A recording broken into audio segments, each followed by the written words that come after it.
I'm once again going to talk about probably one of my more controversial videos on this channel yet about Voto 1348. And the reason that I say that video was controversial is one, it actually got, and I'm so excited. I'm actually so excited to say this, but that video got more dislikes than likes at some point. Like I believe it was at 40%, which basically means that only 40% of the interactions on that video were positive. So I had more dislikes than likes, and I was so excited. I was like, "Yes, the first time ever that I, that I have more dislikes than likes." But now it's at 50%. It may drop, it may rise. I don't know. But I was so excited about that. And ever since, because some people were actually kind of mad. Well, kind of mad at me is probably a big word. But some people definitely weren't glad about me talking about it because I was too uneducated on the subject. But new stuff has come out, and I'm like, yep, I'm gonna do it again and see if maybe this time I can get even more dislikes because I like controversy. Who fucking gives a shit? Just hold on. If it, I don't know if I already uploaded the NVIDIA AI video. Perhaps I have, perhaps I haven't. We'll see about that. That will probably create some controversy, but I love it. Anywho, some new news has come out, which is basically that Voto or the like said Leo have not said anything ever since launch. I think they only released one patch to fix the game. They haven't said anything on Twitter anymore, which they used to be so vocal on Twitter. Now they're like pure silence. The only thing they have said ever since launch was them thanking Kotaku for defending them in an article. And I mean, at the end of the day, who the fuck reads Kotaku? Those people are as retarded as they are big. That aside, everyone can read whatever they want. Everyone can read whatever articles they want and believe whatever outlets they want. At the end of the day, I am not here to tell you what outlets are right to believe or which you should support. At the end of the day, that's something you have to choose for yourself. Anyway, we all probably know that Voto was kind of promoted as a game about modern agenda, quote unquote. I mean, the old community manager, who I believe was probably fired at this point. I don't think he will ever return, or she, or whoever, or they. Fuck if I know. But whoever the community manager was is probably not going to return. But they were vocal on. They were really vocal on it being a queer story, and there was it was around modern agendas, and there was like this little like rivalry between this game and Knight's Path, which is still to come out. And people praise that game, even though literally nothing, like no demo has come out about that game. For all we know, the game is equally shit. I mean, I probably won't play it unless I see more of it. Just like I wasn't going to play, what's it called, Voto. I keep forgetting the name. It's like I always have to think about it. But just like Voto, until I saw more, I wasn't going to be sure if I was going to play it, and thank God, because I wasn't going to play that fucking garbage. From what I've seen, the game is like buggy, basic ass gameplay. For little gameplay that there is, because the gameplay that is there, the gameplay that is there is like basic fucking bullshit shite. The story, that's actually what prompted me to make this video again, to make like an update on that game, on this game, is that the queer story, from the reviews I've read, like, and there were a lot of people that said, "Oh, I love the story," but the story that is supposed to be queer, that Jennifer English was so passionate about telling, because she wanted to tell more LGBTQ stories, just like her counterpart, who played the actual main character, the female knight. This queer story basically doesn't exist in the game. There's like, just in the very beginning, there is some, what would you call it? Insinuation or implication that there is a gay love story between them, but it is never really fully explored. It's also never fully explored that that she is a female knight, that there is like a gay thing going on here, which back in those days was very dangerous. And I think that would have made for a very interesting story if they explored the dangers of such a relationship. I think it would have been very interesting if they actually explored the fact that she's a female knight, which back in those days was like uncommon or like unheard of at all.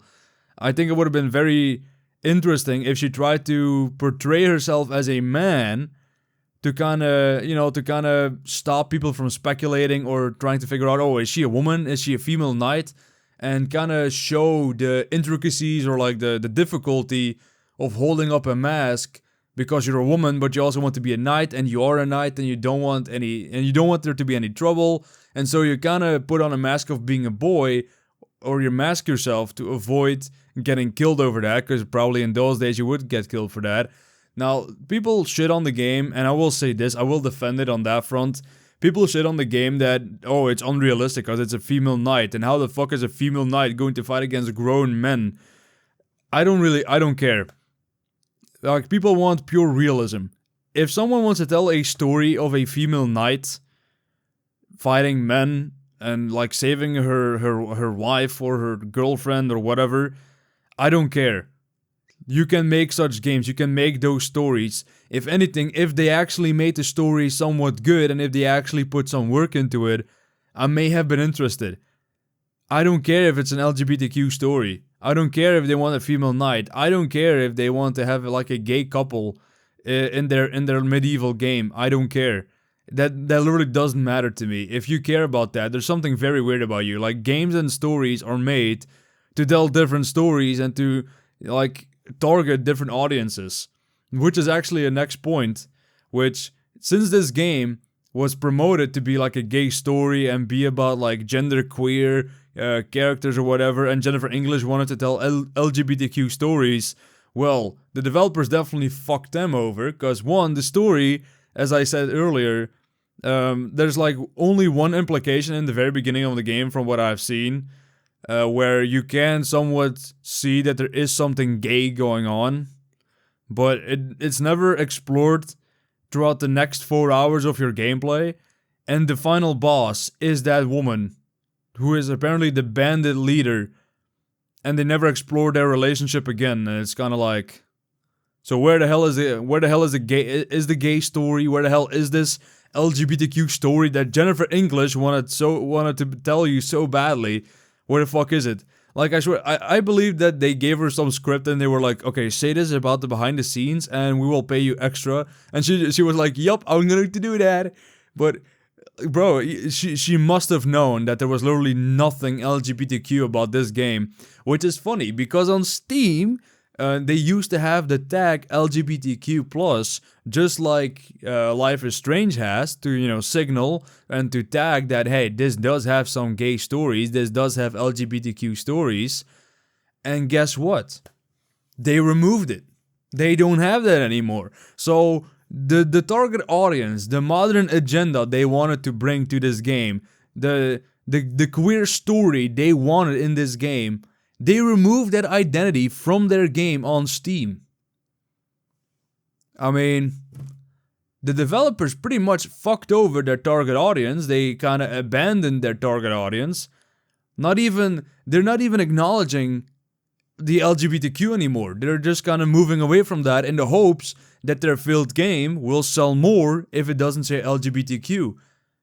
But even if you want this game to sell more, you wanted your target audience, like the LGBTQ, to play your game, and now that they haven't bought it, now that they haven't shown up, even though supposedly you had 250,000 wish lists, you're abandoning them. You're pretty much saying like, hey, you're not giving us profit. Fuck you. We're removing this tag, and now it's not a gay story anymore. This is not our gay story that we wanted to tell. Oh yeah, Jennifer English wanted to tell an LGBTQ story. Well, too bad. We're not telling that anymore. We're removing that identity from our game. Isn't that just fucking sad? Like, I'm not upset that this game I'm not upset or happy that the game failed. I'm not happy or upset that this is like a gay story. I am upset that these developers are pretty much abandoning their target audience instead of just doubling down and being like, hey, this was the target audience, the game failed. It is what it is, but if people enjoy it, we're happy. No, they did not say any of that. All they did was like literally give one response to fucking Kotaku of all people, of all outlets, and be fucking done with it. They're not supporting the game as much as they fucking probably should, like updating regularly and making sure that their game is patched. this just screams to me they're going to abandon the game, they're going to abandon everything, and the studio will close down before long, and they will not acknowledge that the people they will not acknowledge their players whatsoever. Everyone that defended this game literally fell flat on their faces. They fell flat on their asses, have been abandoned, and everyone that defended it looks fucking stupid right now. And again, I'm not here to like throw shade at anyone. I'm not here to throw shade at anyone that defended the game. If you genuinely believed in this game and you stuck by it, I have all the more respect for you, because you stuck by a game even though it wasn't popular. I respect that. I genuinely do respect that. But the problem is that the studio does not have your back. Well, you had the back of the studio. Well, if 250,000 people wishlisted the game and then only maybe 500 bought it, you didn't really have the game's back either. But, you know, for those who did, or those who defended it on Twitter, I mean, hey, respect. You stuck by a game, you tried it, and you wished for the best, and you just kinda got screwed over. Which, again, I said this in the last video as well, but them saying that they had 250,000 wish lists, I actually said this on Twitter as well, which apparently some people disagree with.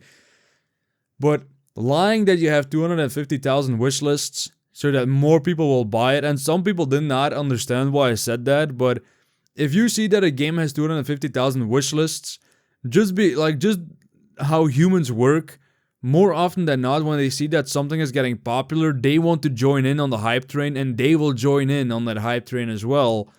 But, you know, this time around, apparently, people did not. The 250,000 wish lists did not really convince people enough to actually give this game a try or to delve deeper into it, because only 500 people max probably bought the game, played it, and a lot of them even refunded the game. So there is that. So they not only lied, probably, I'm gonna say probably, most likely, I don't have any proof of this, but they probably lied about the 250,000 wish lists. They completely abandoned their target audience, abandoned this entire thing about their modern agendas, have gone completely quiet on social media, and they have basically, completely, I'm trying to look for the word, but I can't get to it, fuck. This is why speaking without a script is fucking bullshit. It sucks. But they kind of embarrassed, that's the word I was looking for. They kind of embarrassed everyone that defended them. Everyone that believed in them, and everyone that believed in them and defended them, they have now embarrassed, because they have completely abandoned those people. Like, the few fans that they had, they just let them drown in their own fucking shit. Again, respect for the people that defended it, that actually believed in it, and I wanted to give these guys their credit or their respect. Respect to you for sticking by something that was unpopular. That always deserves respect. But they kind of look stupid right now, which is really sad. And what I also learned is that they actually canceled the Xbox version not too long before the game's release. They were just like, yeah, we're just going to not release it on Xbox anymore, and we're going to focus on PC and PlayStation. Only to release a buggy game still. I mean, these guys, I don't think they ever wanted to sell you a good game. I just think that I think that they saw the hype that this game was getting, and they released it prematurely, knowing that it would probably get some sales, more sales than if they did it later. And now they're just taking all the money they can and running with it. And I said this earlier, probably, but the studio is going to close down. They will never make another game, probably, or they will do it under a different name. But they're going to be so silent, they're going to let the storm go over, and then in some time, if they still exist, if they haven't closed down, they will come back with another game. They will probably sell you the same fucking bullshit story of like, we care about gender, about queer stories and LGBTQ, only for when the game fails to completely remove that identity and act as if they never said that, or act as if it never was a gay story. And that gay story that they talked about, that Jennifer English talked about, which she would have known that this game had no fucking gay story whatsoever, given by her lines, and they still promoted it as such, just because they wanted to have the modern audience play their game. And they were shitting on Knight's Path, which is another medieval game which they admit is low fantasy. I don't know if I will play the game or not. I don't really care about the game right now. Maybe if I see more, because I haven't really seen a demo come out or like some in detail gameplay. But they had like a rivalry with Knight's Path. Didn't really go their way. They kind of completely lost against Knight's Path. I mean, Knight's Path kind of got shit on because someone said, "I hope you'll have some LGBTQ representation in the game." I'm reading the tweet right now. And then they responded with, "We care about gaming and fun, not modern agendas," which created this entire storm. It created like this entire storm with Voto, and they lost. And now they're abandoning the people that they targeted, which is kind of sad. So I'm not here to throw shade at the game. I'm not here to throw shade at anyone that wanted this game to succeed. At the end of the day, watching a game fail is always sad. It always sucks to see that a game is failing, because you want games to succeed. You want more stories to be out there. Like, you always hate to see it fail. But now, seeing how the developers are treating their target audience, seeing how they are treating the game now that it's out, and it's clear that they did not finish this game. It's unpolished, it's unfinished. They prematurely released it probably to release it on the hype wave. I can't help but be glad that the game failed. Though I'm sad for the people that love the game, or wanted to love the game, or for the people that wished they could get into the game, or that this game would be good and that they would be represented in a medieval setting. Which, again, the environments look good. Like, medieval Italy is a perfect place for a medieval game, and this would have been if they made the game or the story a little bit good, this would have been a good success, and it would have set them up for a greater future, and they would have been able to make a better game. But unfortunately, that won't happen now. It probably won't. Like, there's too much controversy on their name. They were too arrogant. Like, they were too arrogant and confident in their fucking bullshit, that now that the game is out, now that people know who they are, what they do, how they work, they're never going to get that audience back. They're never going to. They didn't even get the audience they wanted now. They're not going to get it in the future. So it's kind of sad to see it all happen. But yeah, it is what it is. If you supported the game, I'm not faulting you for that. I'm not going to give you shit for that. I mean, at the end of the day, again, respect for you if you stuck by the game despite everything.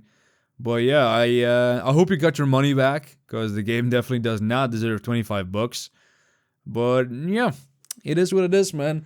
That's the video. I just kind of thought I wanted to say something about that, because when I learned that they removed the LGBTQ tag and that they basically completely fucked over the Xbox players, I was like, huh, that's interesting. I didn't know that. So yeah, it's a very sad situation, and you don't really want to see it happen, but it has happened. You always want to see indie studios succeed, but this indie studio, I think they should die down and let another indie studio take up their place. Maybe make an actual good story about a female knight in medieval Italy and see how they do it. But yeah, it is what it is. I'm gonna end the video right there. Thank you for watching. If you want to like, you can like. If you want to dislike, you can dislike. If you want to comment, you can comment whatever you want. And yeah, if I see you here again, you're always welcome. If I never see you again, I wish you all the best. Thank you again for watching, and that's it.